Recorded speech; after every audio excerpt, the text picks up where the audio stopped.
अल्लाहुम्मा सल्लि अला मुहम्मदिन व आलि मुहम्मद। इल्म के हवाले से बात करते हैं। देखिए, द बेस्ट पार्ट इज़ कि अल्हम्दुलिल्लाह अल्हम्दुलिल्लाह अल्हम्दुलिल्लाह हम ये एहसास के साथ यहाँ पर बैठे हैं। तो मुझे यहाँ पर आपको एक अगले मरहले के लिए मोटिवेट करना है। जो पहला और मुश्किल मरहला था वो आपने चूज़ कर लिया है। और पता नहीं कौन था जिसने हिंदुस्तान फतह किया था, किस बादशाह के बारे में कहा जाता है, कोई बताएगा? हेलो, बाबर के बारे में कहा जाता है। कौन? अकबर? कौन? बाबर। बहरहाल जो भी था, मुझे से गरज नहीं कौन था। उससे पूछा गया एक सवाल, उसका दिया हुआ जवाब बड़ा इंपॉर्टेंट है। कहते हैं कि बाबर, ओके हुएवर, जब इसने हिंदुस्तान फतह किया तो किसी ने, उस्ताद ने अपने शागिर्द से पूछा कि बताओ बाबर ने हिंदुस्तान में पहला कदम रखने के बाद क्या किया था। तो जिस तरह भी आपको थोड़ी देर पहले जवाब नहीं आ रहा था, उस तरह किसी बच्चे को जवाब नहीं आ रहा था। तो आखिर जो है वो एक बच्चे ने डट से डट हाथ उठाया जब किसी ने कोई जवाब नहीं दिया। तो उस्ताद ने पूछा बताओ क्या किया था उसने पहला कदम रखने के बाद। तो उसने डट से जवाब दिया कि उस्ताद उसने पहला कदम रखने के बाद दूसरा कदम रखा था। और जिस तरह आप लोग मुस्कुरा रहे हैं, हंस रहे हैं, सारे शागिर्द हंसने लगे। लेकिन अगर आप गौर कीजिए तो दुनिया की सबसे बड़ी सच्चाई ये है कि आप उस वक्त तक दूसरा कदम नहीं रख सकते जब तक आप में पहला कदम रखने का हौसला पैदा नहीं होता। तो जिसने पहला कदम नहीं रखा वो शायद सदियों ज़ीरो पे खड़ा रहेगा। जैसे आप 1 पर आते हैं तो एक्चुअली आपके सफ़र का आगाज़ हो जाता है। And that is the most important part. When you start, that is the most important part. वरना वो पहला कदम ही बड़ा मुश्किल है। कहते हैं कि माँ ने अपने बच्चे से पूछा, कहा उसे कि बेटा बोलो ए अंग्रेज़ी में या उर्दू में मसा अलिफ। बच्चे ने कहा नहीं बोलूँगा। तो फिर जो है माँ ने फिर इसरार किया कि नहीं बेटा बोलो अलिफ। कहा नहीं बोलूँगा। कहा बेटा बोलो अलिफ।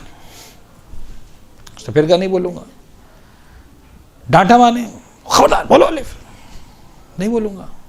लालच दिया, अच्छा तुम बोलो हम तुम्हें टॉफ़ी देंगे, मिसाल के तौर पर कुकी देंगे, तुम्हारी आइसक्रीम देंगे। नहीं बोलूँगा। खौफ, लालच, सब कुछ काम नहीं आया।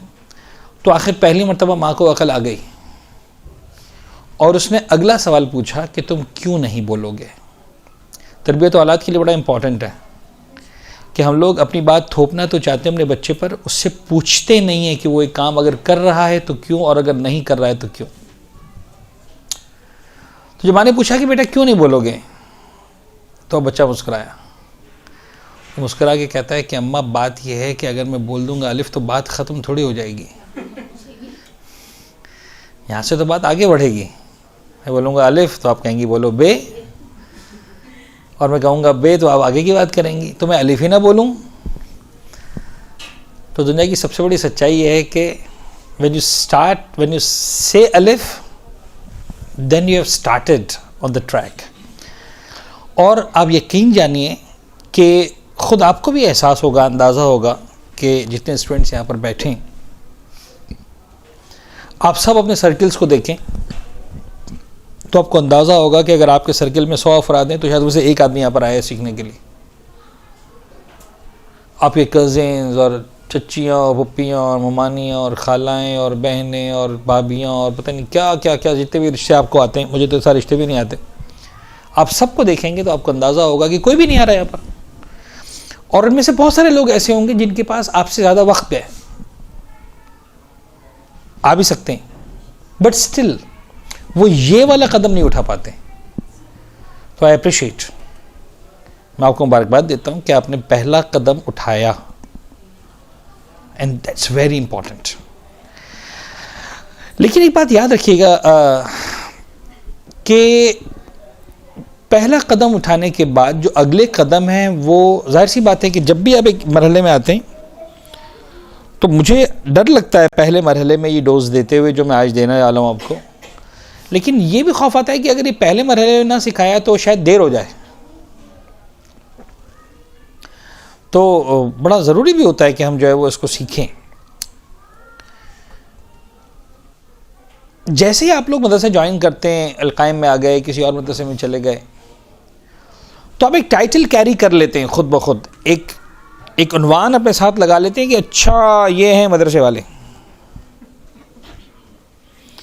रिगार्डलेस कि हाँ एक छाप लग जाती है आपके ऊपर, एक स्टैम्प लग जाता है कि oh these guys are madrasa guys, okay इन्हीं से बच के रहो। मुमकिन है आप में से भी कुछ अफराद यहाँ पर आने से पहले ऐसे रहे हों कि यार मदरसे वालों से बच के रहना है, राइट? ऐसा होता है। अलैकुम अस्सलाम। वो ऐसा क्या होता है, यानी ऐसा क्या है मदरसे वालों में कि लोग मदरसे वालों से भागते हैं? वो जो भी है उसका रीज़न हम लोग हैं, मैं और आप। हम जब अपने आप को ऐसा बनाते हैं किसी भी वजह से कि जिस वजह से लोग हमसे मुतनफ़िर होते हैं, दूर भागते हैं, वगैरह वगैरह वगैरह,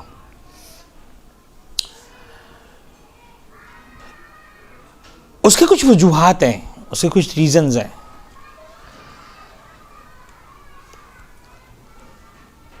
और बहुत ज़्यादा क्लोज होकर तो हम बात नहीं कर सकेंगे, but still will try our level best के जितना हो सके उतना हम क्लोज होकर बात करें, जितना हो सके करीब होकर बात करें मौजू के, इसलिए कि मौजू बड़ा हसास मौजू है।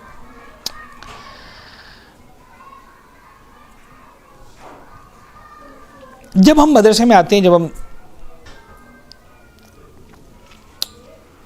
दीनी तालीम का, दीनी सिस्टम का हिस्सा बनते हैं,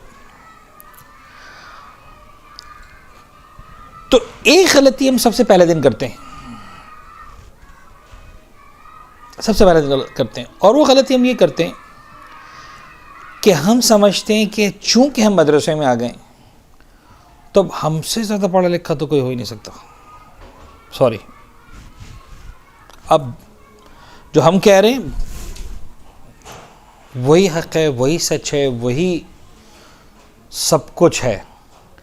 यानी रिगार्डलेस कि मैंने यहाँ कितना सीखा, when I go back to my family, जितने अफराद मुझे नज़र आते हैं मेरी फैमिली के अंदर, मुझे सब के सब अपने मुकाबले में जाहिल नज़र आते हैं, शुरू हो जाते हैं। उनको क्या आता जाता है? कुछ नहीं आता जाता। लिहाजा अब जो मैं कह रहा हूँ वही सच है, जो मैं कह रहा हूँ या कह रही हूँ वही हक़ है।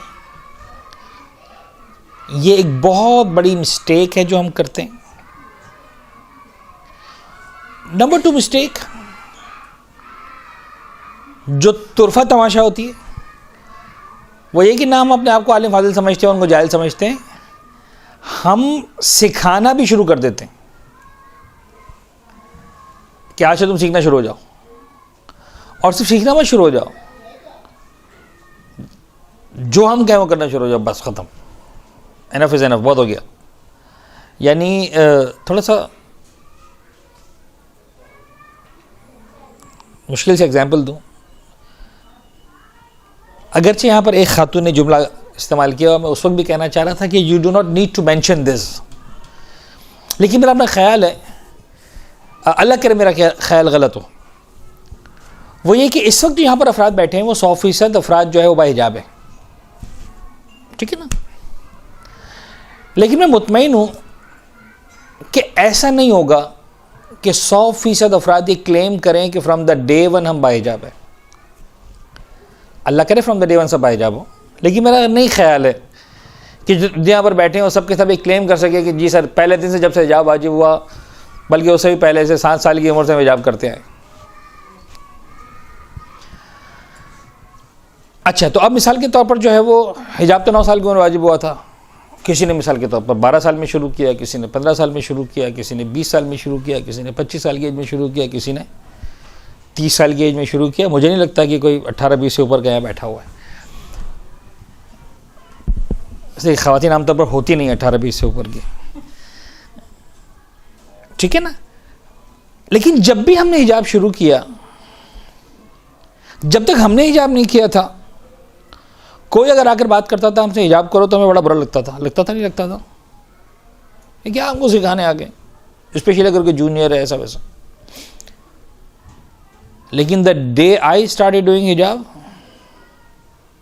अब तो शामत आ गई मेरे घर वालों की, अब तुमने हिजाब कैसे नहीं किया हो। यानी आज मैंने हिजाब किया, अगले दिन मैं चाहता हूं कि सारी दुनिया बाहिजाब हो जाए। आज मैंने नमाज़ पढ़ना शुरू की, अगले दिन फ़ोन आना शुरू हो जाएंगे, सर मेरा शौहर नमाज ही नहीं पढ़ता, मैं क्या करूं? अरे कल तक तो आप भी नहीं पढ़ रही थी, तो आप भी दीनदार बन गई ना, हो जाएगा, वो भी आ जाएगा रास्ते में किसी न दिन। What's wrong in it? Sir वो मेरा बच्चा टाइम पे नहीं उठता नमाज पढ़ने के लिए, मैं क्या करूं? परेशान, ऐसे जैसे आसमान ज़मीन पर आ गया है, ज़मीन आसमान पे चली गई, मेरा बच्चा नमाज की इंपॉर्टेंस नहीं देता। ओके कोई बात नहीं, कल तक तुमने भी नहीं दी थी, आज दे रही हो ना। बट हमें वो टॉलरेंस नहीं है, बर्दाश्त नहीं है। बेसिकली जो चीज़ ज़रूरी है वो ये है कि इल्म दीन हासिल करने के बाद वही बात जो एक्चुअली आप लोगों ने कही, तकरीबन 90% लोगों ने आंसर, 95% लोगों ने मुझे आंसर किया जो आप लोगों ने किया answer, and I am again happy and I appreciate your answer. कि आप लोगों ने कहा कि हम इल्म दीन हासिल करने आए अपनी इस्लाह करने के लिए, तो प्लीज़ अपनी इस्लाह कीजिए, दूसरों की इस्लाह पहले मरहले में आपकी जिम्मेदारी नहीं है। ऑफ कोर्स है, ऐसी बात है, लेकिन first of all you need to improve yourself, you need to enhance yourself, you need to upgrade yourself. आप सबसे पहले अपनी इस्लाह करें, अपने आप को बेहतर बनाएं। और देखिए मैं आपको बताऊं, कुछ चीज़ें हैं जो अब हमको बड़ा संभल के रहना है। मैं एक चार्ट सा बनाना चाह रहा हूं आपके सामने।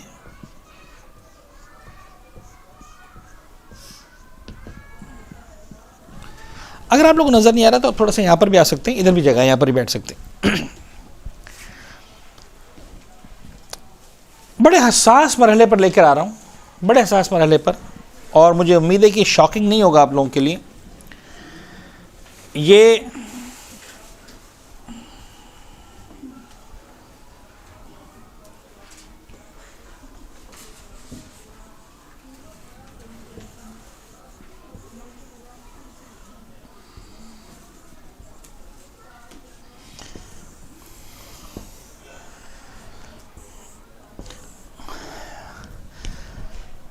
आप ऐसे जो टीचर्स नजर आते हैं उनके लिए काम की बात कि टीचिंग टूल्स के अंदर एक टूल ये भी है, दिस कॉल्ड बॉक्सोलॉजी, जिसमें आप किसी दो चीज़ों का कंपैरिजन, और उन दो ही का कंपैरिजन है तो आप समझा सकते हैं, बता सकते हैं। बहुत सारी जगहों पर ये काम आता है। मैं एक आध एग्जाम्पल भी दूंगा ताकि आपको टीचिंग वगैरह में कहीं काम आए। फिलहाल इससे स्टार्ट करते हैं। इल्म अमल, इल्म अमल, इल्म अमल, इल्म अमल। मैं आपसे कुछ सवाल भी पूछूंगा दरमियान में, तो आपने आंसर भी करना है उसका। देखिए हमारे पास 4 ग्रुप्स पॉसिबल हैं। ग्रुप नंबर 1 वो है जिनके पास इल्म भी है, अमल भी है। ग्रुप नंबर 4 वो है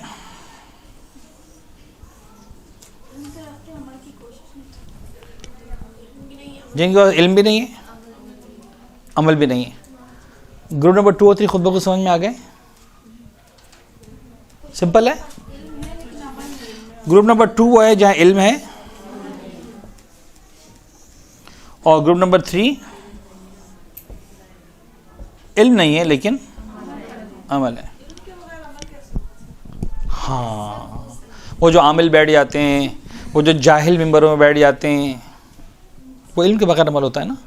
वो जो कसाई बैठ जाते हैं डॉक्टर की सीट पर, वो जिसको आप अपना कपड़ा सीने के लिए देते हैं उसको कपड़ा सीने के लिए नहीं आता है, दर्जी बन जाता है बगैर कपड़े सीने, ये इल्म के बगैर अमल करने वाले लोग होते हैं। हर इंसान के लाशों में अल्लाह ताला ने इल्म रखा है, क्योंकि एक बच्चे को मालूम नहीं होता लेकिन वो फिर भी पहचान लेता है कि अच्छाई और बुराई। दैट्स नॉट इल्म,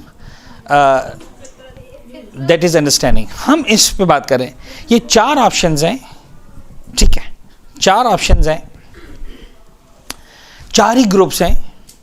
हम इल्म दीन स्पेशली के हवाले से बात करना चाह रहे हैं, हम बहुत ज़्यादा उसमें फैलना नहीं चाह रहे हैं, वरना बात कहीं से कहीं पहुंच जाएगी।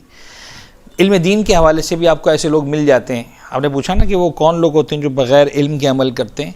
आप किसी भी रमज़ान के महीने में टीवी चैनल को खोल लीजिए तो आपको अलग ग्रुप बड़ा ज़बरदस्त काम करता हुआ नज़र आएगा, जिनके पास कोई इल्म नहीं है और वो ऐसे अमल करने के लिए बैठे हुए हैं। वो ऐसे बात करते हैं दीन के बारे में जैसे अभी 5 मिनट पहले जिब्रील साहब से मिल के आए, और जितनी लेटेस्ट इन्फॉर्मेशन उनके पास है उतनी शायद अल्लाह के रसूल के पास भी नहीं होगी। वो ऐसे बात कर रहे होते हैं, ना खुद का हिजाब होता है, ना दाढ़ी होती है, ना पता नहीं क्या, और वो ऐसा जो है ज़बरदस्त तरीके से दीन बेच रहे होते हैं कि वाओ। तो anyways you can find many examples. आपकी भाषा अधूरी रह जाएगी, आप बोलें आप क्या बोलना चाह रही थी? सही गलत को पहचानने का हाँ, हाँ, हाँ, तो इस तरह भी अमल कुछ लोग करते हैं, उन्हें पता होता है कि मैं ये सही कर रहा हूँ, लेकिन अगर उसको इल्म से आरास्ता करेंगे तो बेहतरीन अंदाज में। Okay, good, thank you, right. ये 4 ग्रुप बन गए हमारे पास। एक ग्रुप वो है जिनके पास इल्म भी है, अमल भी है। एक वो है जिसके पास इल्म है जो अमल नहीं करते हैं।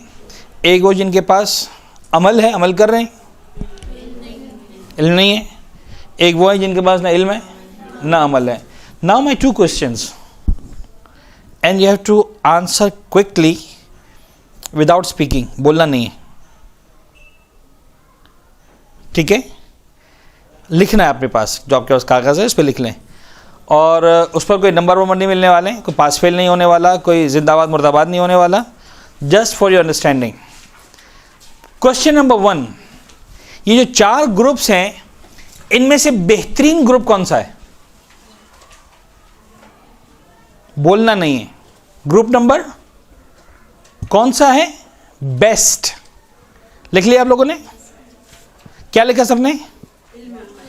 Number 1 is the best. Okay, दूसरा सवाल, इसका भी जवाब आपको लिखना है, बोलना नहीं है। सबसे बदतरीन ग्रुप कौन सा है? The worst. क्विक, नहीं बोले, कुछ नहीं बोले, लिखें। लिख लिया सबने? अब पेन छोड़ दें। सबने लिख लिया अपना आंसर? सबने लिख लिया? अब जो है वही बताइएगा मुझे, कितनों ने लिखा नंबर 4? गुड। कितनों ने लिखा नंबर 2? गुड। कितना बोले 2 कितने वाले? 1 2 3 4। कितनों ने लिखा नंबर 3? 1। किसी ने लिखा? एक बात तो आपको अंदाजा हो जाना चाहिए इतनी सी देर के अंदर कि जरूरी नहीं है कि एक क्लास में बैठने वाले सब एक तरह से सोचें। अंदाजा हुआ आपको कि नहीं हुआ अंदाजा? पता नहीं हम क्यों चाहते हैं कि दुनिया का हर इंसान हमारी तरह से ही सोचे। Once again, this is one of the mistakes. We want all to think the way we are thinking. माँ चाहती है कि बच्चा उसी तरह से सोचे जिस तरह मैं सोच रही हूँ। शौहर चाहता है बीवी उसी तरह से सोचे जिस तरह मैं सोच रहा हूँ। बीवी चाहती है शौहर उसी तरह से सोचे जैसे मैं सोच रही हूँ। बच्चे चाहते हैं माँ बाप उसी तरह से सोचें जैसे हम सोच रहे हैं। हम सब अपनी सोच एक दूसरे पर मुसल्लत करना चाहते हैं, हावी करना चाहते हैं। बाबा बीवी को सोचने दो बीवी की तरह, प्लीज़ शौहर को सोचने दो बेचारे को शौहर की तरह।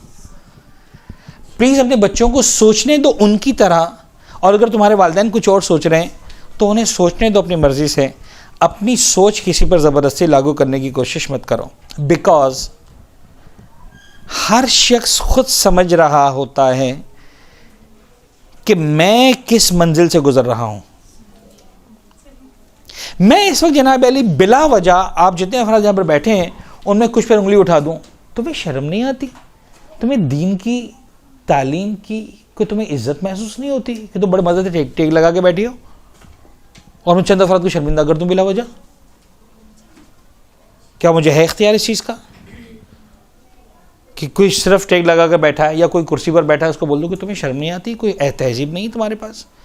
मुझे क्या पता कि वो आदमी कितना तकलीफ़ में है, और अगर वो टेक लगा कर नहीं बैठेगा या कुर्सी पर नहीं बैठेगा तो बेचारा कुछ भी नहीं कर पाएगा। Everybody nose. मैं आपको छोटी सी स्टोरी सुनाता हूँ। ये सब चीज़ें हमारी सेल्फ डेवलपमेंट के लिए और इस मदरसे में आने के बाद पहली मंजिल में आगे बढ़ने के लिए ज़रूरी हैं। देखिए जनाब लुकमान की एक स्टोरी मशहूर है, और मशहूर नहीं है तो हम जैसे लोग मशहूर कर रहे हैं उसको।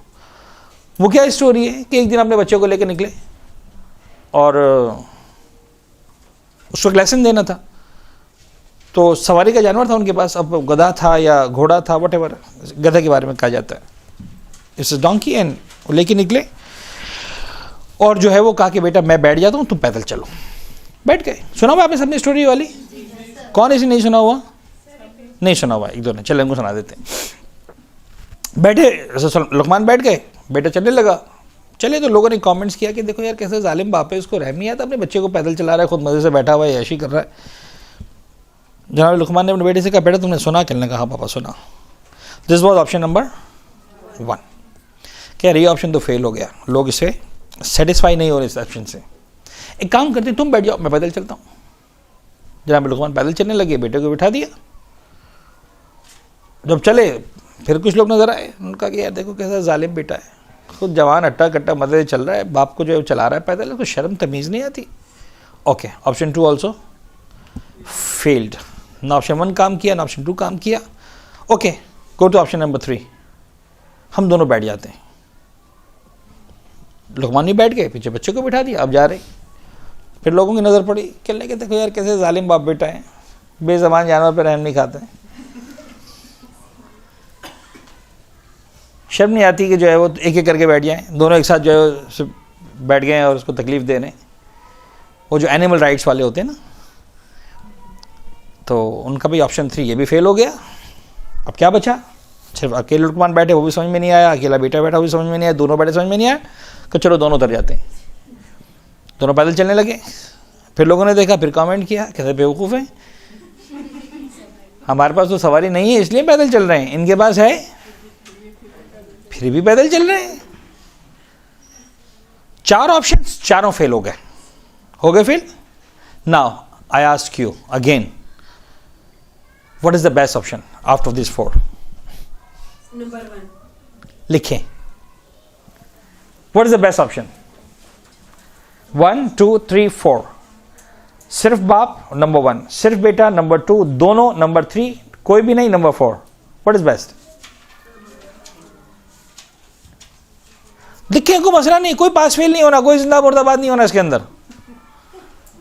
We are just here to enhance our learning, that's it. लिख लिया सबने? छोड़ दे पेन। कितने नंबर 1 लिखा? कुछ। कितने नंबर 2 लिखा? नन। लिखा नंबर 2? वाह गुड। कितने नंबर 3 लिखा?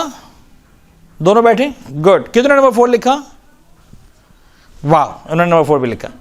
अगेन आपको अंदाजा हुआ कि जरूरी नहीं सब एक तरह से सोचें, है ना। इसमें तय है कि सबने दयानतदारी से अपना आंसर दिया।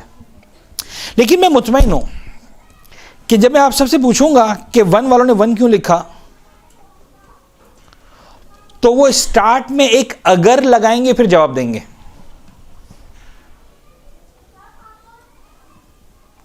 मैं पूछूंगा नंबर 2 क्यों लिखा, तब भी वो स्टार्ट में एक अगर लगाएंगे फिर जवाब देंगे। जब मैं पूछूंगा नंबर 3 क्यों लिखा, तो वो भी एक अगर लगाएंगे और जवाब देंगे। और अगर नंबर 4 पूछूंगा क्यों लिखा, तो उनके पास भी एक अगर होगा और वो अगर उस नंबर 4 को जस्टिफाई करेगा। अब मैं आपको एग्जाम्पल देकर समझा देता हूँ, जो आप लोगों की बातें थोड़ा सा शायद ज़्यादा बेहतर क्लियर अल्फाज में बात आ जाएगी। कि भाई बात यह है कि देखो, अगर जो है वो अगर देखिए स्टार्ट हुआ ना, अगर बाप थका हुआ है, बूढ़ा है, कमज़ोर है, बच्चा अटा कटा है, सेहतमंद है, चल पा रहा है, तो फिर बेहतर ये है कि बाप बैठे, बेटा पैदल चले। इस अगर ने नंबर 1 को जस्टिफाई किया। लेकिन फ़र्ज़ करें जनाब अली कि बाप और बेटा दोनों मजदूरी पे गए थे और अब वापस आ रहे थे, और मजदूरी बेटे को मिल गई थी, बाप को नहीं मिली थी। तो 8 घंटे के लिए बाप आराम से सोता रहा, बेटा 8 घंटा मजदूरी करता रहा, और अब वापस लौट कर घर की तरफ आ रहे हैं। तो अगर ऐसा हुआ है तो फिर किसको बैठना चाहिए? तो दिस अगर जस्टिफाइज नंबर 2 कि भाई वो अगर ऐसा ख़तरनाक है कि बच्चे ने 8 घंटे 10 घंटे काम किया है, बाप ने 8 घंटे आराम किया है, तो बेहतर ये कि बेटा बैठे और जो है वो बाप पैदल चले। एक तीसरा अगर भी है कि मजदूरी भी तो तीनों गए थे, बेटा भी, बाप भी और जानवर भी। इत्तेफाकन जानवर को मजदूरी नहीं मिली। गधे का काम होता है सामान इधर से उधर करना, इत्तेफाकन किसी ने गधा हायर नहीं किया, कहा साहब इस जानवर की ज़रूरत नहीं, आज बंदों की ज़रूरत है। बाप और बेटा दोनों काम पे लग गए। वो गधा मज़े से आराम से चढ़ता रहा, खाता रहा, पीता रहा, आराम करता रहा, उसे पूरा दिन कुछ नहीं करना था। बाप और बेटे दोनों ने ज़बरदस्त मेहनत की है। तो अब क्या बेहतर है? दोनों बैठ जाए। कौन सा जानवर मर जाने वाला है? खुदा ने उसको दी ताकत दी कि दोनों बिठा सकता है, पूरा दिन उसने कुछ काम नहीं किया, ये काम कर ले। और चौथा अगर भी है, और वो ये कि काम पर तीनों गए थे, गधे को काम मिल गया, बाप बेटे को नहीं मिला कि साहब आज जो है वो इंसान का काम नहीं है, आज जो है वो हमें ये वाला काम करवाना है, जो मसलन ऊंची नीची पहाड़ियों पे जाना है तो जानवर काम कर सकता है, तो आप गधे को दे दें किराए पर हमें 10 घंटे के लिए, तो 10 घंटे उन्होंने काम वालों ने गधे से ज़बरदस्त मजदूरी करवाई है। तो अब बेहतर ये है कि ना बेटा बैठे ना बाप बैठे, दोनों पैदल चलें, कहीं ऐसा ना हो कि अब मज़ीद गधे से काम ले तो वो गिरकर मर जाए। तो हम सिर्फ इतना देख रहे होते हैं कि बाप बैठा हुआ है, हमें वो सारा अगर नहीं पता होता पिछला। हम सिर्फ देख रहे होते हैं कि बेटा बैठा हुआ है, हमें वो पीछे नहीं पता होता। हमें ये नज़र आ रहा होता है कि दोनों बैठे हुए हैं, तो हम उस पर फैसला करना शुरू कर देते हैं जो हमें नज़र आ रहा होता है। लेकिन हर अमल के पीछे एक बैकग्राउंड होता है। तो it's better we keep quiet and we try to understand the actual situation and then we start telling someone कि तुम गलत कर रहे हो या सही कर रहे हो। Who are we? हमें किसने हक दिया कि हम आंख बंद करके जो है वो दूसरा पर उंगली उठा दें कि तुम गलत कर रहे हो, तुम गलत कर रहे हो, तुम गलत कर रहे हो। हमें आसानी के साथ ये इख्तियार नहीं मिल जाता है। खैर, बात कहीं से कहीं निकल गई। तो अगेन अब आ जाते हैं, what is the best group in these 4? You said 1 unanimously. किसी ने कुछ और लिखा था? The best is number 1। लेकिन अच्छा, मैं उस लुकमान वाली स्टोरी में एक बात और मुकम्मल कर दूं जो मुझे असल में बात मुकम्मल करनी है कि इफ आई आस्क कि what is the best out of these 4, सिर्फ बाप सिर्फ बेटा दोनों और दोनों नहीं, तो आपको समझ में आ गया कि there is no absolute answer. कोई भी आंसर 100% सही नहीं हो सकता। There is always one best in among this 4। कोई एक है जो बेस्ट है। Always one best is available.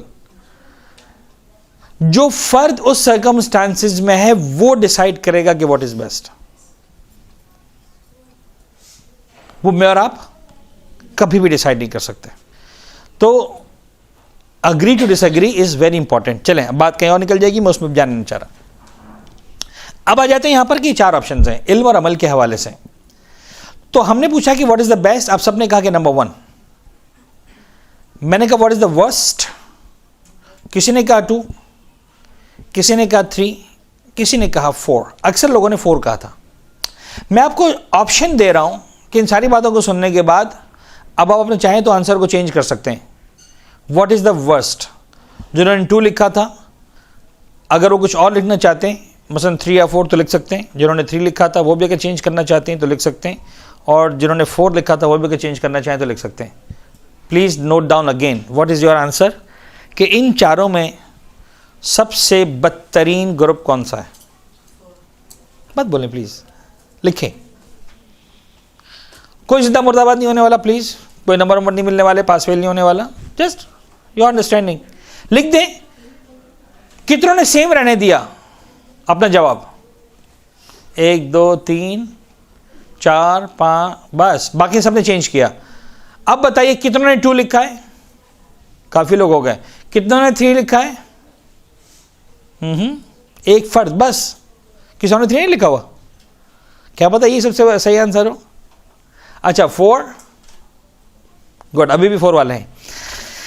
हाँ, ये आदमी वो है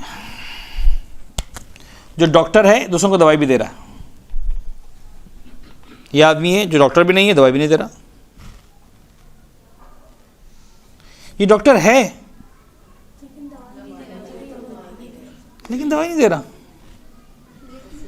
ये डॉक्टर नहीं है, फिर दवाई दे रहा है। सबसे अच्छा कौन है? 1। सबसे बुरा कौन है? सिर्फ एक ने लिखा था।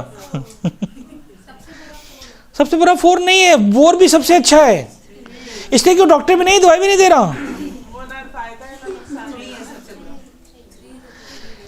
2 भी नुकसान पहुंचा रहा है दवाई ना देकर। 2 बेहद नुकसान पहुंचा रहा है, लेकिन 3 थोड़ा बेहतर है। 3 उससे ज्यादा नुकसान पहुंचा रहा है। 2 बीमार को सेहत नहीं दे रहा, 3 बीमार को मौत दे रहा है। समझ में आया कुछ? 2 बीमार को सेहत नहीं दे रहा लेकिन उसकी जिंदगी नहीं छीन रहा। 3 क्या कर रहा है? नो डाउट, हम इस सिचुएशन को फ्रीज कर रहे हैं। मैं ये नहीं कह रहा कि वो बुरा है, लेकिन फिर भी 3 कोशिश तो कर रहे हैं ना सर, बेहतरी की कोशिश तो कर रहे हैं, लेकिन गलत भी कर सकते हैं।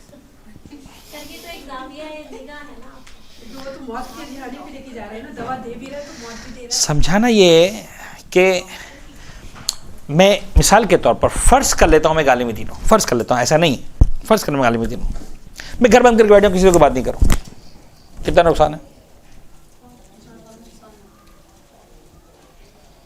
मेरे इल्म से लोगों को फायदा नहीं पहुंचेगा। एक आदमी साहिब इल्म नहीं मेंबर पाके बैठ जाता,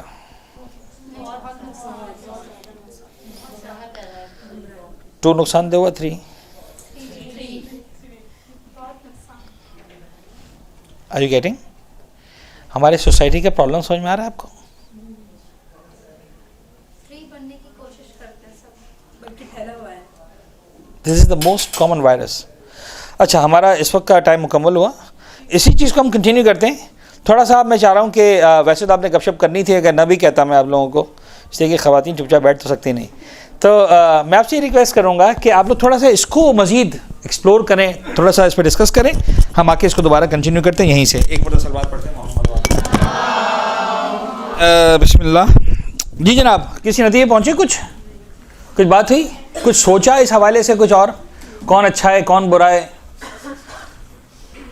मैं अभी इत्तफ़ाक़न बाहर भी यही डिस्कस कर रहा था, एक दो जुमले मैं आपके साथ मज़ीद शेयर कर लेता हूँ। जनाब लुक़मान की स्टोरी को हम डिस्कस कर रहे थे बाहर, तो अगेन मैंने जुमला कहा और वो जुमला जो यहाँ पर नहीं आया था, मैं चाह रहा हूँ कि वो आपके सामने वो जुमला आ जाए।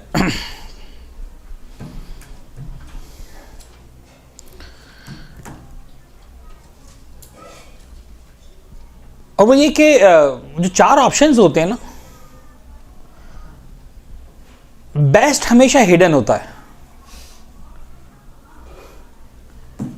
नंबर 1 बात। और सबसे अहम बात जो आपको जहन में रखनी है कि अगर आप इस बात के लिए तो खैर ज़हनी तौर पर तैयार रहें, जो असल बात है कि आप करें कुछ भी, उंगली तो उठनी है।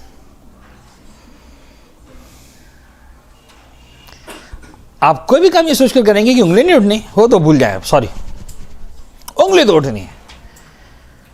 आप मदरसे में आएंगे तो उंगली उठेगी, नहीं आएंगे तो उठेगी, मिसाल के तौर पर लाल पहन के आएंगे तो उठेगी, नहीं पहन के आएंगे तो उठेगी, और काला पहनेंगे तो उठेगी, और नहीं पहनेंगे तो उंगली तो उठनी है। तो अगर आप लोगों के कहने पर डिसाइड करते रहेंगे ना कि यार ये पसंद नहीं आ रहा तो ये कर लो, और ये पसंद नहीं आया तो वो कर लो, और ये पसंद नहीं आया तो ये कर लो, तो ये तय है कि आप बेस्ट को मिस कर जाएंगे। Only you know what is the best for you. So think properly, think seriously, decide once and stand for that. बात आ जाते हैं दोबारा। The best is group number 1, no doubt about it. The worst is not the 4th, no doubt about it, but still the debate is between 2 and 3 कि सबसे बुरा group कौन सा है, ग्रुप नंबर 3 या ग्रुप नंबर 2, ग्रुप नंबर 2 या group number 3। तो इतना तो हम डिसाइड कर लेते हैं कि group number 4 is not the worst, बदतरीन ग्रुप वो नहीं है, बल्कि मेरे ख्याल में सबसे ज्यादा रहम का मुस्तहिक वो है।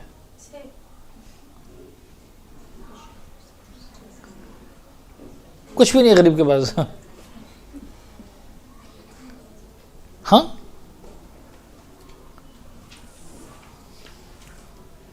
खैर, तो या ग्रुप नंबर 2 या ग्रुप नंबर 3, जो बातें मैंने पहले की थी उससे आपको लगा होगा कि group number 3 is the worst. ऐसे लगा था आपको मेरी बातों से?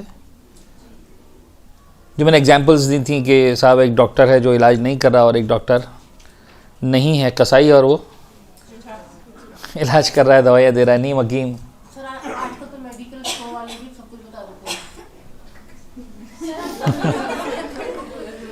ठीक है ना? ओके, तो इसमें कोई शक नहीं है कि ये डिबेट आखिर तक चलती रहेगी, अब मैं यहाँ पर आकर आपके साथ मौला कायनात की एक हदीस शेयर करना चाहता हूँ, एंड दैट्स वेरी ब्यूटीफुल हदीस ऑफ मौला कायनात।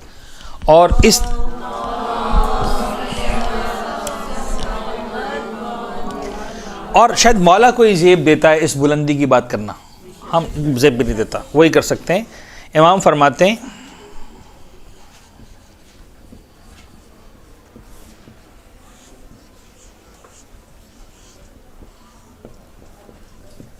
कसम ज़हरी,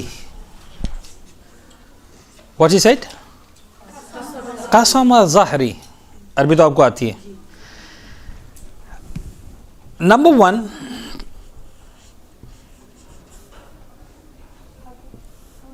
आलिमुन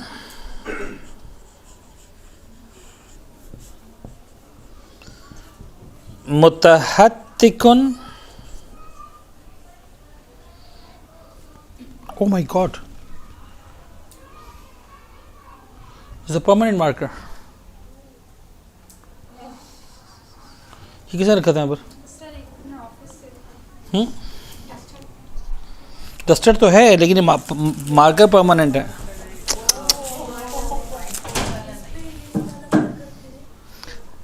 ठीक है, वो तो बाद में हो जाएगा, लेकिन अब मैं चाह रहा हूँ मज़ीद कंटिन्यू नहीं करूँ, जब समझ में आ गया तो। आलिमुन मुतहत्तिकुन, नंबर 2 जाहिलुन मुतनस्सिकुन, जाहिलुन मुतनस्सिकुन, मीम ते नून सीन कव्वे वाली काफ, मुतहत्तिक वाली काफ। आलिमुन मुतहत्तिक व जाहिलुन मुतनस्सिक। कसम ज़ाहिरी का तर्जुमा क्या है? कसमा यानी तोड़ डाला, चिकना चूर कर डाला। ज़ाहिरी मेरी बैक को, मेरी पुश्त को, मेरी कमर तोड़ दी। मौला कायनात 2 ग्रुप्स के बारे में फरमाते हैं कि इन 2 ग्रुप्स ने मेरी कमर तोड़ दी। कौन कौन से ग्रुप्स हैं? Group number 2, group number 2 and group number 3। सो लड़ने की जरूरत नहीं है, दोनों सबसे बुरे, और दोनों को मौला एक अवार्ड दे रहे हैं, मेडल दे रहे हैं कि तुम 2 ग्रुप वो जिन्होंने मेरी कमर तोड़ दी। एक वो आलिम जो अपने इल्म पर अमल नहीं करता, यानी मुतहत्तिक का जो तर्जुमा है वो अगर बहुत ज़्यादा आसान अल्फाज में आपको बताऊं तो ये तर्जुमा बनता है कि वो आलिम जो अपने इल्म की बेहुरमती करता है, यानी जो अमल नहीं करता, वो इमाम अली की निगाहों में ऐसा है जैसे अपने इल्म की बेहुरमती कर रहा है। ठीक है, आलिमुन मुतहत्तिक व जाहिलुन मुतनस्सिक।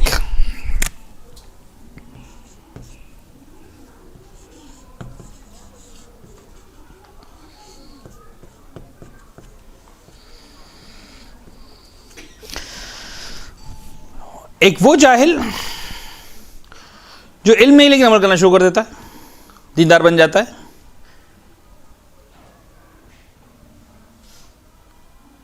इमाम फरमाते हैं इसने भी मेरी कमर तोड़ दी। आप लोग लगता है बात मुकम्मल हो गई। मुतनस्सिक, जाहिलुन मुतनस्सिक। ठीक है, नाउ द क्वेश्चन इज, अब हमको बात यहाँ से आगे बढ़ानी है जो इस दूसरे मरहले का आगाज़ है, दूसरे लेक्चर का या लेक्चर के सेकंड पार्ट का आगाज़ है। What are the options we have? ये लाइट दोबारा आ जाएगी मेरे ख्याल में ना। ठीक है, अब आपको नज़र तो आ रहा है। तो मेरा सवाल ये है कि what are the options we have? आपको क्या लगता है हमारे पास इन 4 ग्रुप्स में से कितने ऑप्शंस हैं? हम कौन कौन से ग्रुप का हिस्सा बन सकते हैं या किस ग्रुप का हिस्सा बन सकते हैं, या अगर ध्यानदारी से पूछें तो हम कौन से ग्रुप का हिस्सा हैं इस वक्त?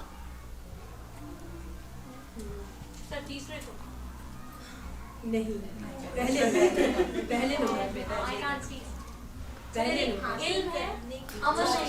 देखिए देखिए देखिए, listen listen listen listen listen listen listen, ऐसा जज्बात भी नहीं है, जज्बात।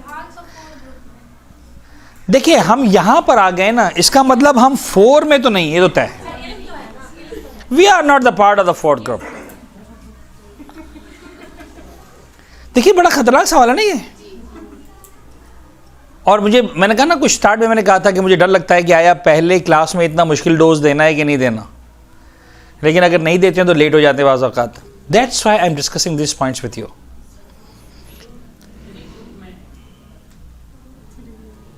या हम ग्रुप नंबर 4 में तो नहीं डेफिनेटली, तो या हम ग्रुप नंबर 1 में हैं या 2 में हैं या 3 में हैं, मत डिसाइड करें। Let me speak it out. या हम 1 में हैं या 2 में या 3 में। हम मदरसे वाले लोग, हाँ अच्छा इसके अंदर बड़ी वेरिएशंस हैं, मुझे अंदाज़ा है, मैं ऐसा नहीं है कि बिल्कुल मैं चाह रहा हूँ कि बहुत सादा लेवल से निकाल के ले जाऊँ आपको। सिर्फ एक मैं मैसेज देना चाह रहा हूँ, दैट्स वाई मैं इसको इतना कोशिश कर रहा हूँ कि सादा से अल्फाज में आ जाए। देखिए हम वो लोग हैं जो इल्म की वादियों में तो आ गए, हम इल्म की वादियों में तो आ गए, अब हम भाग के जा तो नहीं सकते यहां से कहीं। खुदा करे कि हम यहां से भाग के ना जाएं, ठीक है। तो द थिंग इज कि हमारे पास जो है ना बेसिकली हम इस ग्रुप में आ गए कि जहां पर इल्म क्या है मौजूद है, लिहाजा मैं इस ग्रुप में तो नहीं हूं।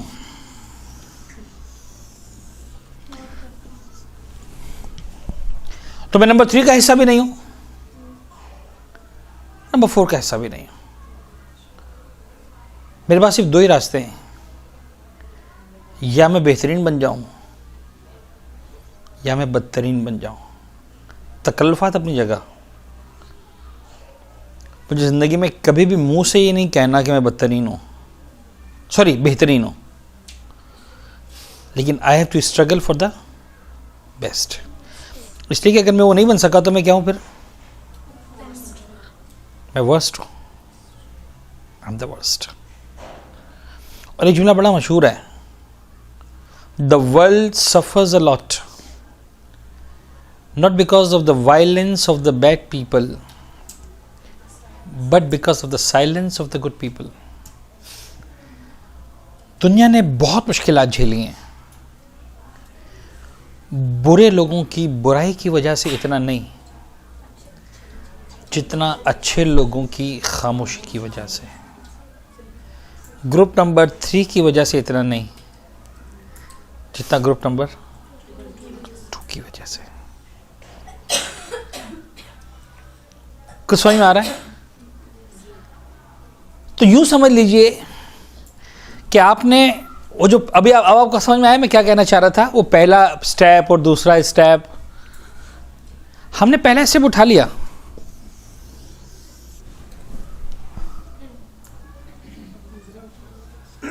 लेकिन अगर उसका दूसरा स्टेप नहीं उठाया तो मेरे पास 2 ही रास्ते हैं, या मैं दूसरा स्टेप उठा लूं या ना उठाऊं। मैं यहां तो नहीं हूं,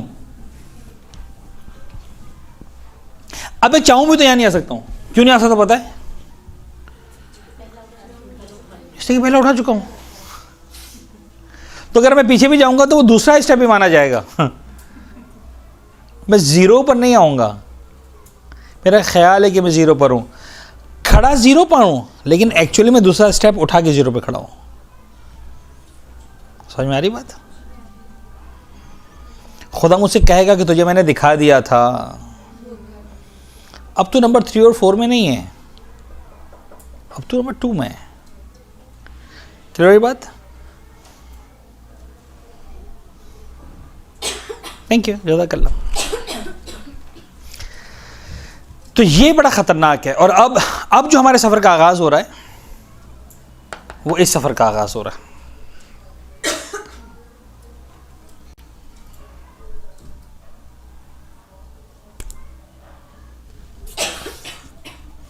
इस सफर का आगाज हो रहा है। मैं आपको बताऊं, जब अमल की बारी आती है तो एक मिस्टेक हम बड़ी जबरदस्त करते हैं। वो मिस्टेक भी बड़ी सिंबॉलिक किस्म की है। मैं चाह रहा हूँ कि उस मिस्टेक पर भी आप तवज्जो दीजिएगा। एक किस्सा है, बहुत सुना है मैंने, आप लोगों को भी सुना देता हूँ। मेरे काफ़ी स्टूडेंट्स ने मुझसे वो किस्सा सुना हुआ है। एक बादशाह था, उसको ख्याल आया कि एक ऐसी झील बनाई जाए, एक ऐसा तालाब बनाया जाए, एक ऐसा हौज़ बनाया जाए जो सिर्फ और सिर्फ खालिसतन दूध का हो। अब जाहिर सी बात है कि झील या तालाब या हौज़ बड़ा सा होगा तो उसके लिए बहुत कसीर मिक़दार में दूध चाहिए, और दूध एक ऐसी चीज़ है जो पेरिशेबल है, जल्दी से ख़राब हो जाता है। अब बादशाह सलामत ने सोच लिया तो सोच लिया, उन्हें तो करना है। सारे वज़रा सर जोड़ के बैठे और आखिर में एक मशवरा सामने आया कि भाई एक ही तरीक़ा है इस तरह की तालाब बनाने का, और वो ये कि हम एक जगह मखसूस कर दें और अनाउंसमेंट कर दें कि साहब ये जगह मखसूस होने के बाद ये जगह जो तालाब वाली जगह है, इसमें जनाब अली फ़लाँ मखसूस दिन जो है वो शहर का हर शख्स आए और एक जग इसके अंदर दूध का डाल के चला जाए। तो चूँकि शहर में जो है वो 2-3 लाख लोग रहते हैं, तो जब 2-3 लाख लोग आकर में डालेंगे दूध एक एक जग सब, तो हर एक के लिए मैनेजेबल भी होगा, इसलिए कि हर एक को सिर्फ एक जग लेकर आना है, और एक पूरा हमारे पास छोटा मोटा हाउस भी बन जाएगा। इसके अलावा कोई और रास्ता नहीं है कि एक दिन में इतना सारा दूध लाया जा सके और हाउस बनाया जा सके। ठीक है, कल साहब सुबह सवेरे बादशाह सलामत आके इफ्तिताह करेंगे, लिहाजा शाम को जो है वो सूरज डूबने के बाद, ताकि दूध जल्दी से ख़राब ना हो, सूरज डूबने के बाद लोग आएंगे, दूध डालेंगे, चले जाएंगे। सुबह बादशाह सलामत इस झील का या इस तालाब का या इस हाउस का इफ्तिताह करेंगे। सारी रात लोग आते रहे, अंधेरे में दूध डालते रहे। अगली सुबह बादशाह सलामत आए अपने पूरे लाल लश्कर समेत, वज़रा आज़म समेत, सबके समेत। जब झील का इफ्तिताह करने के लिए पहुँचे तो एक अजीब मंजर देखा कि झील में सारा का सारा पानी है। There is no single drop of milk inside it. Now the question is, what's the reason? पानी था मुकम्मल, दूध था ही नहीं। क्या राज है इसका? क्या जवाब है इसका? क्यों ऐसा हुआ?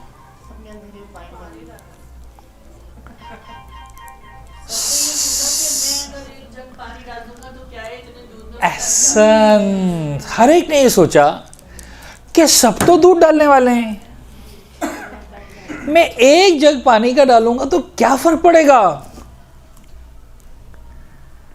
हमारे माशरे का हाल ये है, हम सब ये सोचते हैं कि सब तो अमल करेंगे, एक मैं अमल नहीं करूंगा तो क्या फर्क पड़ जाएगा। This is the biggest mistake. हम चाहते हैं हर एक अमल करे, बस मुझे छुट्टी मिल जाए। हुसैन इब्न अली कहते हैं कि कोई अमल न करे, मैं तो करूंगा। जब बात हुसैनी बनने की आती है ना, तो ये नहीं देखा जाता कि लोग अमल कर रहे हैं कि नहीं कर रहे हैं। जब बात हुसैनी बनने की आती है तो ये देखा जाता है कि मैं अमल कर रहा हूं कि नहीं कर रहा हूं। वरना लश्कर हाय करबला में,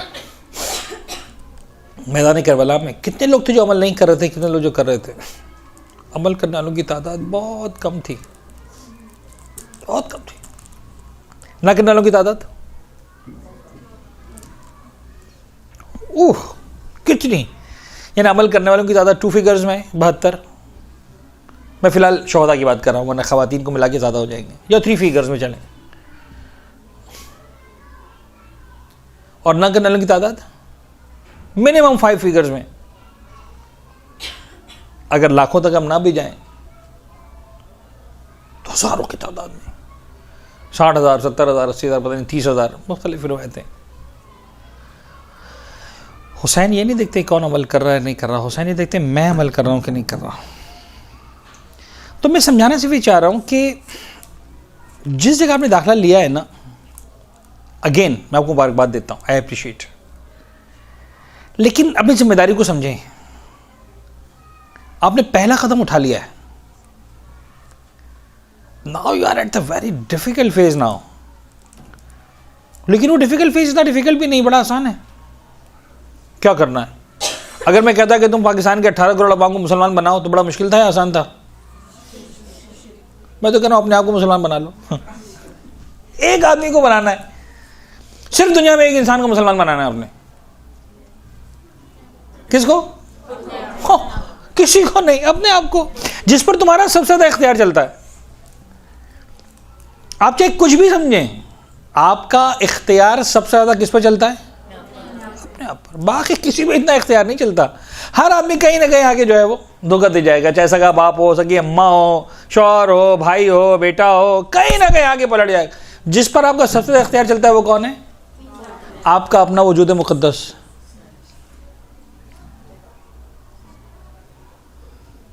और यही वो बात है जो इमाम ख़ुमैनी ने भी कही थी एक ज़माने में। बड़ा मशहूर इमाम ख़ुमैनी का जुमला, कहा था कि इस्लाम को अपने 6 फीट बदन पे नाफिज करो, पूरी दुनिया में खुद ब खुद नाफिज हो जाएगा। हमसे और आपसे जो मांगा गया है ना, वो ये मांगा गया कि यार अपने आप को बना लो, दैट्स इट, एनफ। ये एनफ नहीं है। मसला है कि अगर हमने अपने आप को इंसान बना लिया, अपने आप को मुसलमान बना लिया, तो this is the biggest victory. This is the biggest victory. आपको अंदाज़ा नहीं है कि अगर हम अपने आप को वैसा बनाने में कामयाब हो गए जैसा खुदा चाहता है, इमाम चाहते हैं, अहले बैत अतार चाहते हैं, तो हम क्या बन जाएंगे। आपको अंदाज़ा नहीं है। फिर आप जन्नत की दुआएं नहीं मांगेंगे, आप बहलोल की तरह सड़क के किनारे बैठकर जन्नत बेच सकेंगे। You will be able to sell it out. कितने में? 10 दिरहम में, 5 दिरहम में। बन के तो देखें। बहलोल क्या कोई पैदाइशी बहलोल थे? नो। सलमान के पैदाइशी सलमान थे? No. They struggled a lot, they did it. उन्होंने सोचा कि हम कर सकते हैं, और उन्होंने अपने आप को वैसा बनाया, अपने आप को, दुनिया को नहीं।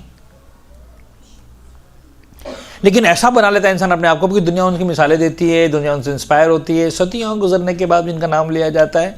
आप भी अपने आप को बनाएं, सदियों गुजरने के बाद भी आपका नाम लिया जाएगा। जिंदगी तो बहुत दूर की बात है। And we can do it. हम में से हर एक के अंदर खुदा ने इतनी सलाहियत रखी है। हम में से खुदा ने हर एक को खुदा ने जो इतना ताकतवर बनाया है। और अगेन मैं आपसे फिर ये बार बार कह रहा हूं कि प्लीज प्लीज ये वाली गलती मत कीजिएगा कि जैसे मैं सोच रहा हूं वैसे बाकी सब लोग सोचें, जैसा मैं कर रहा हूं वैसा बाकी सब लोग करें। आप अपना काम करते जाएं, लोग चाहें ना चाहें। जब एक जगह नूर होता है ना, तो चाहते हैं तो भी उसकी रोशनी से इस्तेफादा करते हैं, नहीं चाहते तो भी इस्तेफादा करना पड़ता है। यानी रोशनी की खूबसूरती यही है, रोशनी की ब्यूटी यही है। आप अपने आप को इतना नूरानी बना लें, आप अपने आप को इतना खुशबूदार बना लें कि लोग चाहें तब भी आपकी रोशनी से, ना चाहें तब भी उनको रोशनी आती रहे। वो चाहें आपको सूंघना तो भी आप में से खुशबू आए, ना चाहें तो भी खुशबू आती रहे। एक हदीस आपने सुनी होगी, अब मैं एग्जैक्टली चूँकि मुझे वर्ड्स ये याद नहीं आ रहे, लेकिन जो मजमून है आपके सामने पेश कर रहा हूँ। शेख साहिब छड़े इमाम की खिदमत में, क्या लगा मौला में जा रहा हूँ अपने कबीले में तबलीग के लिए। मौला को नसीहत फरमाए, लोगों को इंसान बनाने के लिए जा रहा हूँ, उनको समझाने के लिए जा रहा हूँ कि वो राह रास्त पर आ जाए, ऐसा वैसा कुछ नसीहत फरमाए। इमाम ने क्या कहा पता है?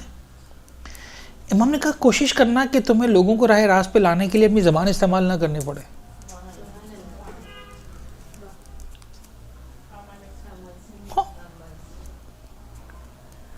हमारा प्रॉब्लम पता है क्या है? हम सलाम नहीं करते अपने बच्चों को,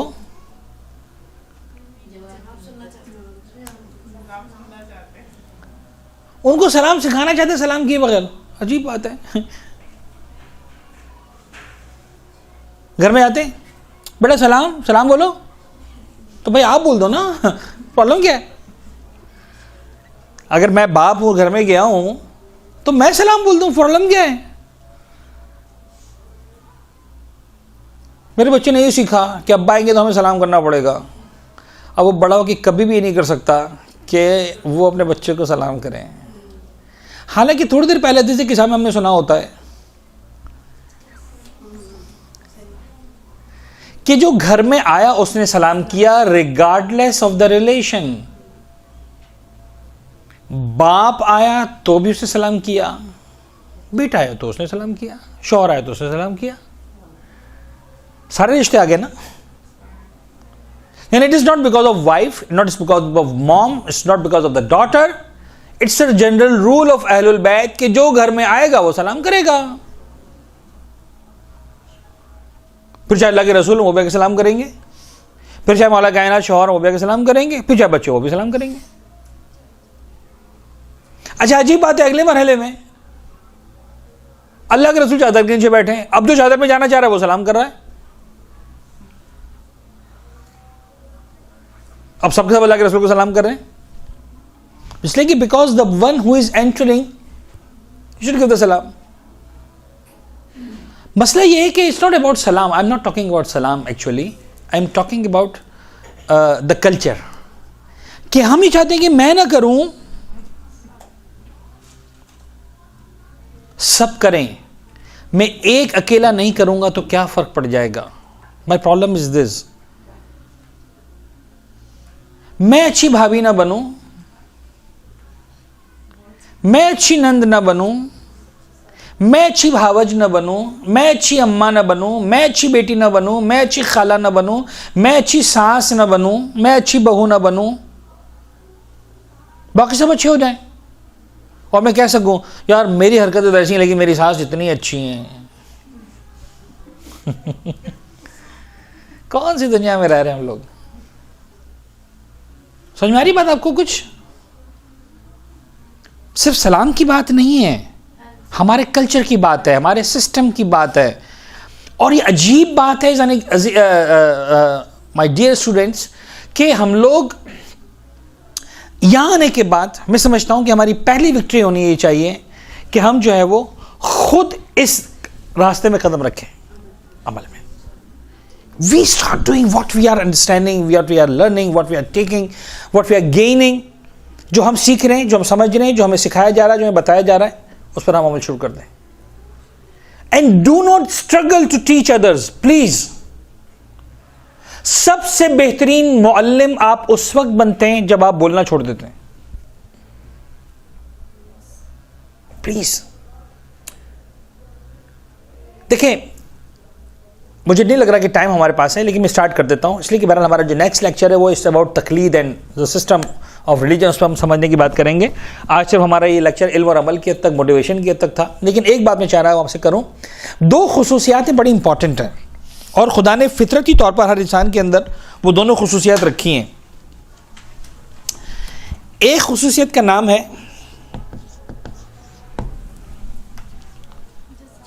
जाज़िबा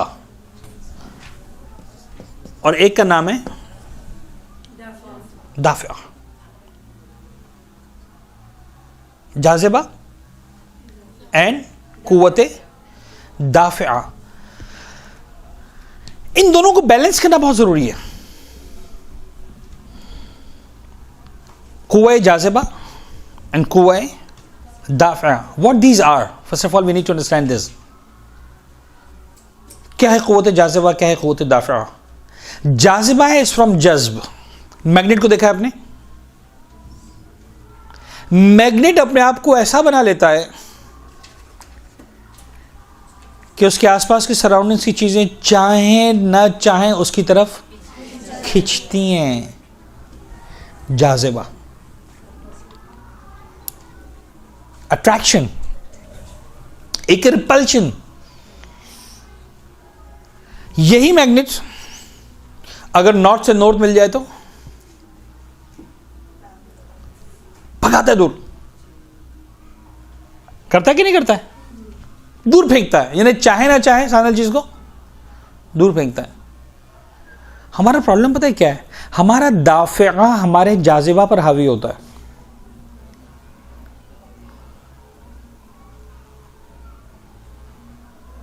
वी नीड टू स्ट्रेंथन अवर जाज़िबा.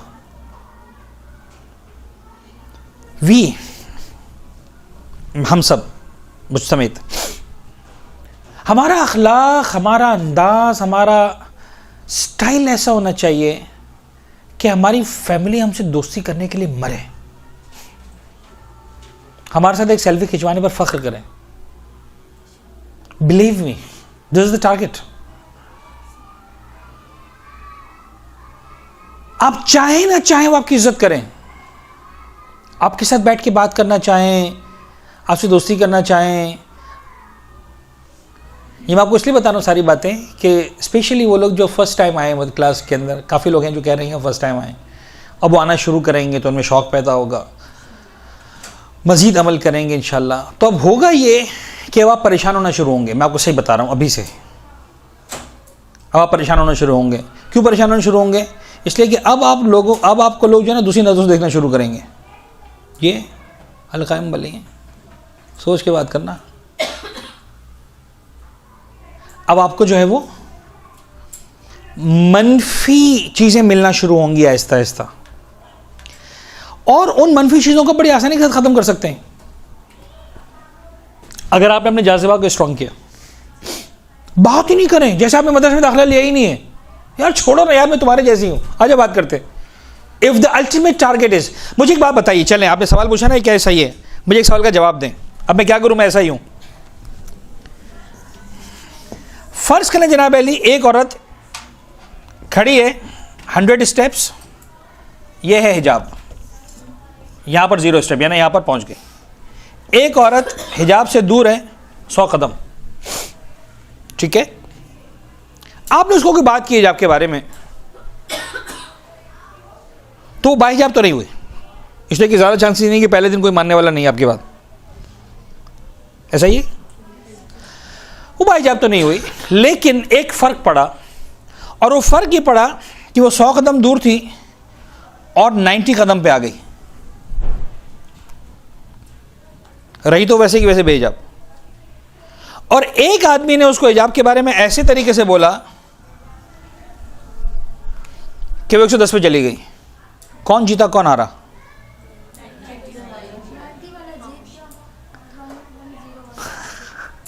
हालांकि दोनों हारे हैं, इसलिए कि उसने हिजाब तो नहीं किया।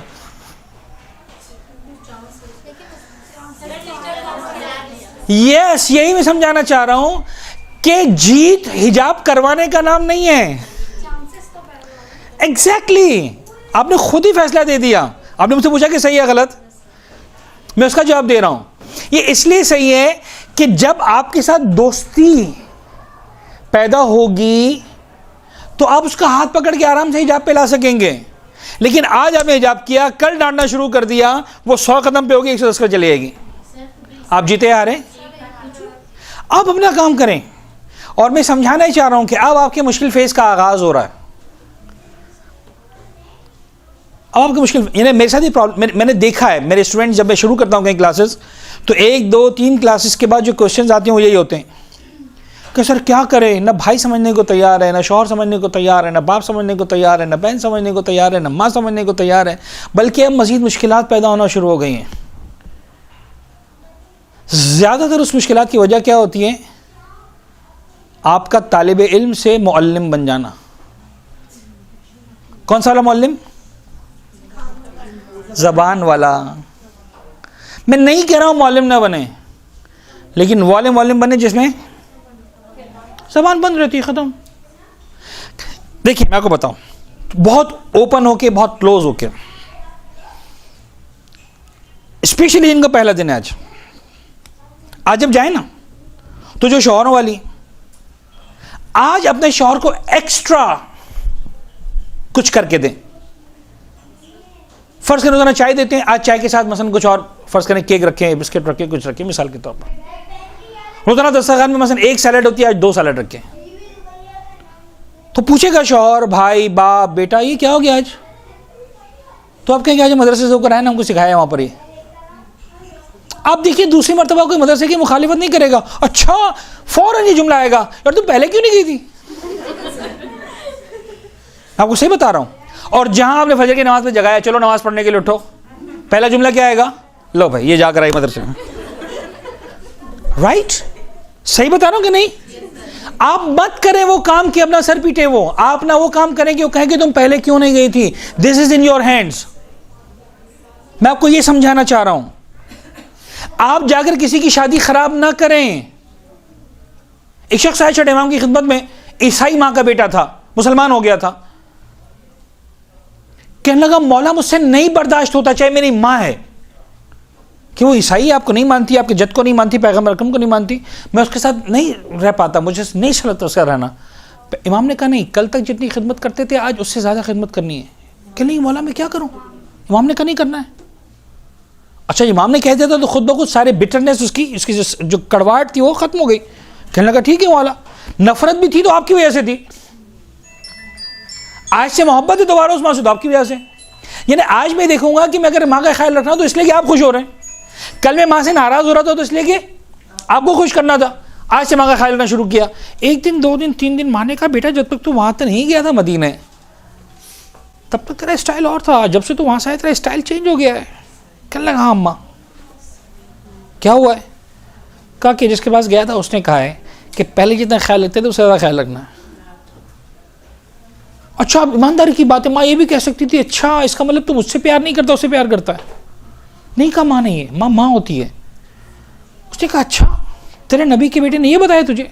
हाँ। कभी मुझे लगता है कि जो मेरे नबी का दीन है तेरे नबी का दीन उससे ज़्यादा अच्छा है, तो मुझे कलमा पड़ा। कहीं पर टारगेट 4 दिन में हासिल हो जाता है, कहीं 4 हफ्तों में, कहीं 4 महीनों में, कहीं पर 4 साल में, कोई मसला नहीं है। You need to strengthen your जाज़िबा। जो छोटे भाइयों वाली आज छोटे भाई को जाकर एक्स्ट्रा कुछ करके दें, रोज़ाना रोटी पका के देती हैं, आज थोड़ा सा रोटी में शक्कर डाल के घी डाल के कुछ गर्म करके अच्छा करके दें। भाई पूछेगा ना बहन क्या बात है आज आप बहुत प्यार आ रहा है? कहना हाँ आज मदरसे में हम गए थे, आज हमारा पहला दिन था, आज हमको ये सिखाया है मदरसे में। हमारे साथ क्या होता है पता है? हमारे साथ उल्टा होता है, जब बीवी पहले दिन जाती है ना चाय बना के नहीं देती, शौहर कहता है चाय क्यों नहीं बनाई? मदरसे ने बताया तुम्हारे चाय बनाना वाजिब नहीं है।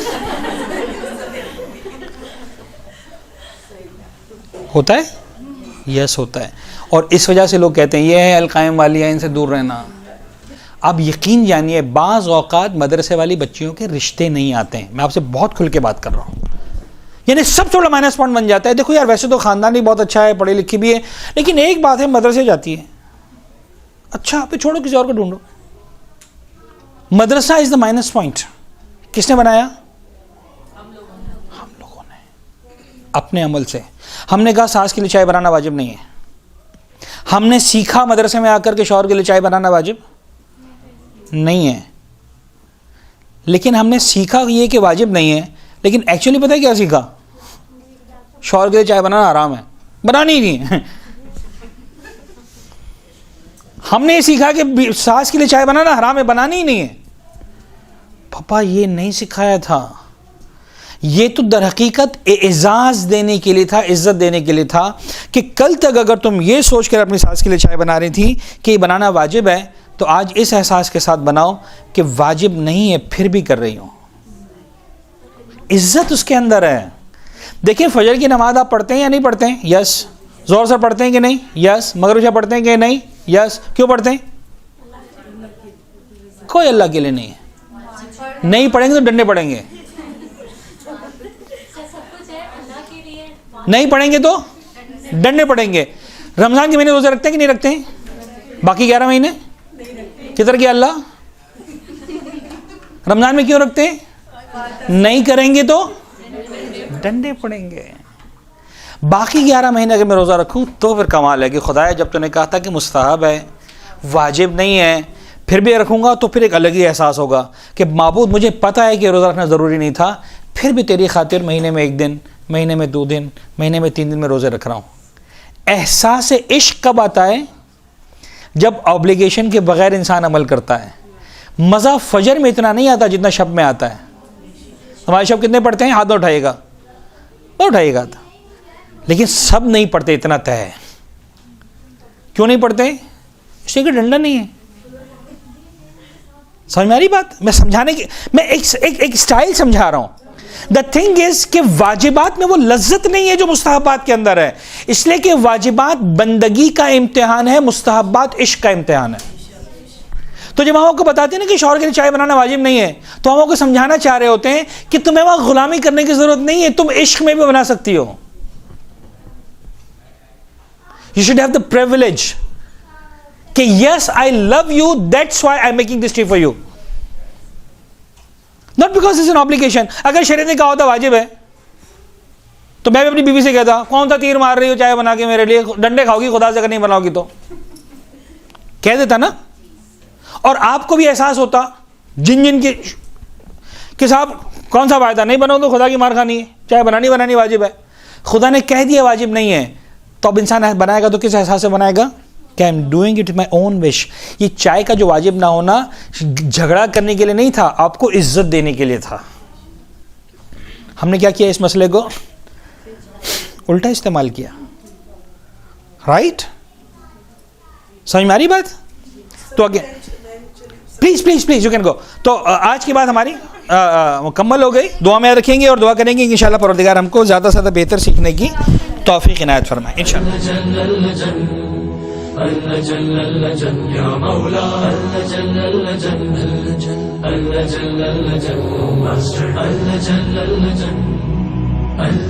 या साहिब समा